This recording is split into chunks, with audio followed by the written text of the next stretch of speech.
Des relations bilatérales distinguées entre l'Égypte et la France. Ceci a eu lieu lors de la réunion du président Al-Sisi hier avec M. Henri Poupart-Lafarge, président du GRIP français Alstom, en présence du Premier ministre Mostafa Madbouli et du ministre des Transports Kamel El Waziri. Le porte-parole de la présidence, Bassam Radi, a déclaré que la réunion portait sur une coopération conjointe avec la société française Alstom dans le secteur des transports publics. Le président Abdel Fattah el-Sisi a également tenu une réunion avec le Premier ministre Mostafa Madbouli et le ministre du Transport Kamel El Waziri. La réunion a porté sur la position exécutive du projet du ministère du Transport en ce qui concerne le système des ports et des services du transport maritime. À cet égard, le président el-Sisi a enjoint de développer le système des services du transport maritime, de notamment le transport maritime et les ports sur les mers Rouges et la Méditerranée, d'une manière qui va de pair avec la situation géographique de l'Égypte et s'intégrer au canal de Suez comme un lien entre l'Est et l'Ouest.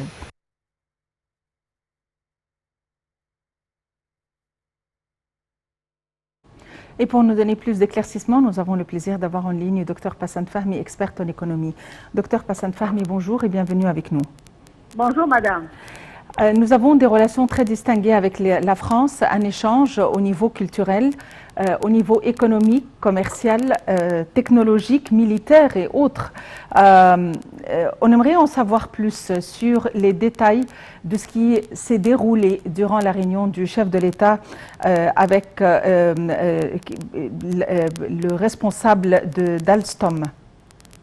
Écoutez, les relations avec la France datent depuis des décades. C'est-à-dire que ce n'est pas une relation d'aujourd'hui ou d'hier. C'est une relation qui date dans tous les domaines de l'économie, de la culture, de la civilisation.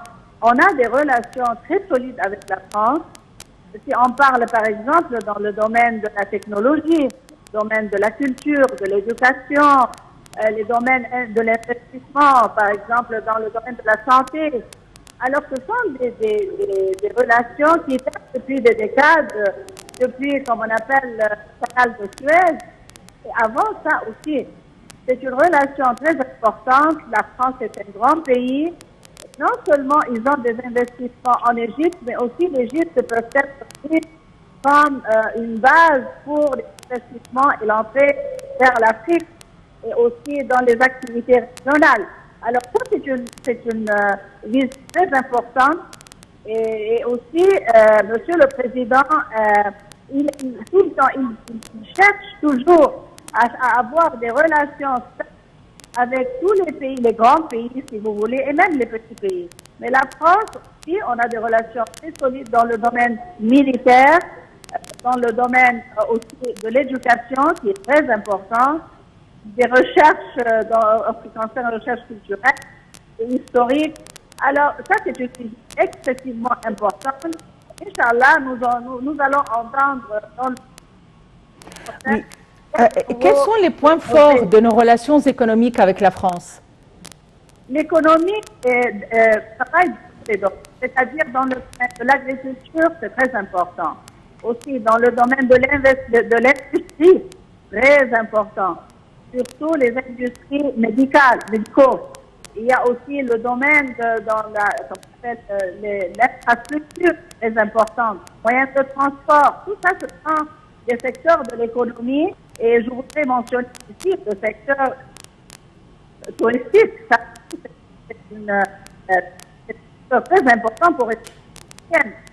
Alors oui, nous avons des relations économiques, et je répète, qui datent de cadres. Et Inch'Allah, ça va continuer.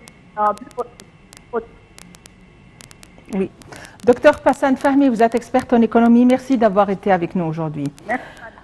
Le Premier ministre, Dr Mostafa Madbouli, a participé par vidéoconférence à la séance du dialogue stratégique organisée par le Forum de Davos, avec la participation du nombre des PDG des entreprises mondiales concernées par les opportunités d'investissement en Égypte. Plus d'informations avec Marwa Arfa et Shahinez Ismail.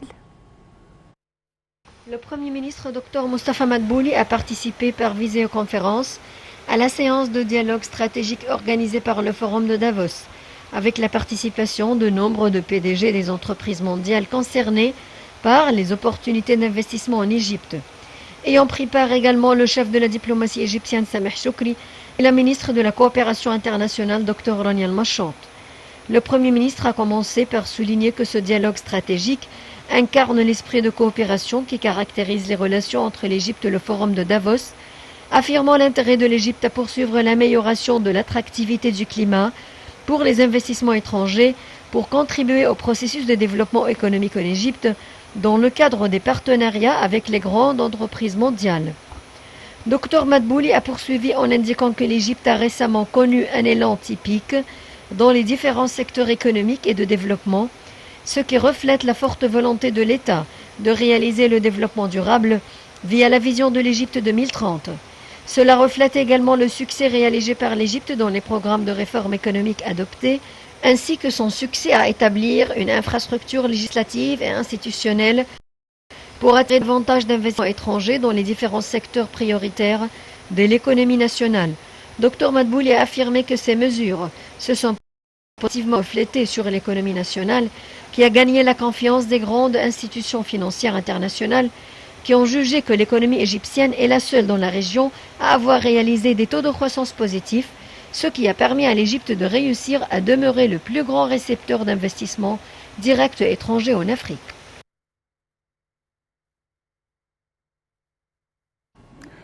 Le Haut Comité égypto-jordánien tiendra ses réunions ministérielles sous la présidence des premiers ministres, Dr Mostafa Madbouli et son homologue jordanien Bishr El Khazawazna. Et au cours des réunions préparatoires ministérielles, la ministre de la coopération internationale Rania Al-Machant et la ministre jordanienne de l'industrie Maha Ali ont présidé hier ces réunions via visioconférence. Assisté aux réunions du côté égyptien, les ministres de l'électricité, du pétrole, de l'approvisionnement, de l'industrie, du commerce, de l'agriculture ou des représentants des ministères du transport et de la santé.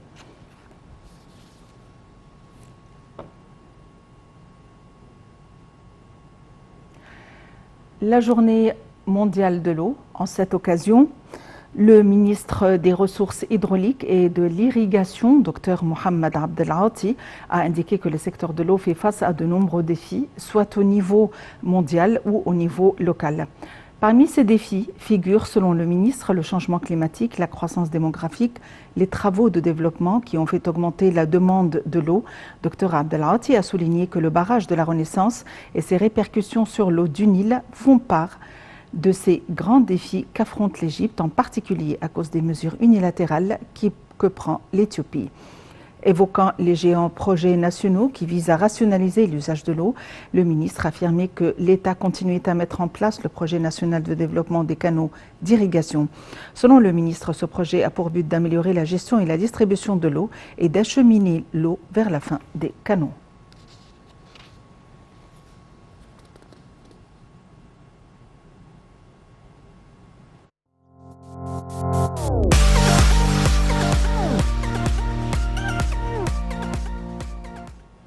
Le ministre du Tourisme et de l'Antiquité, Dr Khaled El-Anani, s'est réuni au musée de Sharm el-Sheikh avec une importante délégation italienne composée de 140 personnes, représentant plus de 20 parmi les principaux voyagistes italiens. Il a également rencontré de grandes agences et entreprises de voyage italiennes. La visite de la délégation italienne à Sharm el-Sheikh a pour but d'inspecter les mesures de précaution et de prévention et les contrôles de sécurité sanitaire appliqués dans les établissements hôteliers et touristiques, les musées et les sites archéologiques de la ville. Le ministre du Tourisme a évoqué au cours de la réunion les mesures prises par l'Égypte pour reprendre progressivement le mouvement du tourisme récepteur depuis juillet dernier, de manière à garantir la sécurité sanitaire de tous les touristes et travailleurs du secteur du tourisme. Dr El-Anani a affirmé que l'Égypte ouvrait ses bras et accueille toutes les autorités du monde entier, soulignant qu'en avril prochain, le monde assistera à la majestueuse procession pour transporter les momies royales du musée égyptien de Tahrir au lieu de leur présentation finale au musée national de la civilisation égyptienne, invitant la délégation et le monde entier à suivre cet immense événement qui ne sera pas répété et ne doit pas être manqué.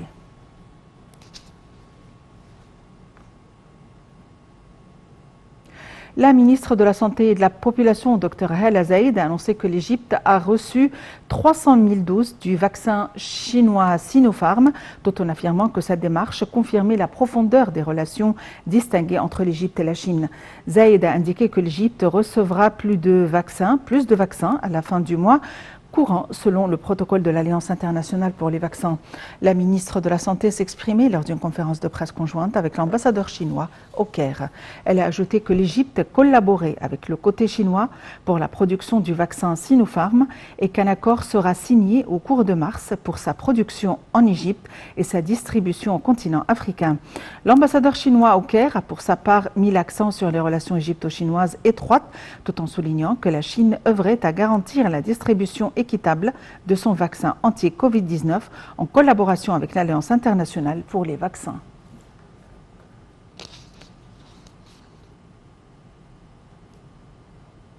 Le ministère de la Santé a annoncé hier 643 nouveaux cas testés positifs au Covid-19 et 39 décès.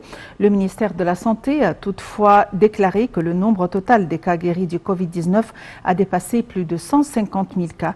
Selon le communiqué, le ministère applique toujours les mesures de protection et de prévention nécessaires pour enrayer la propagation du nouveau coronavirus dans les divers gouvernorats de la République.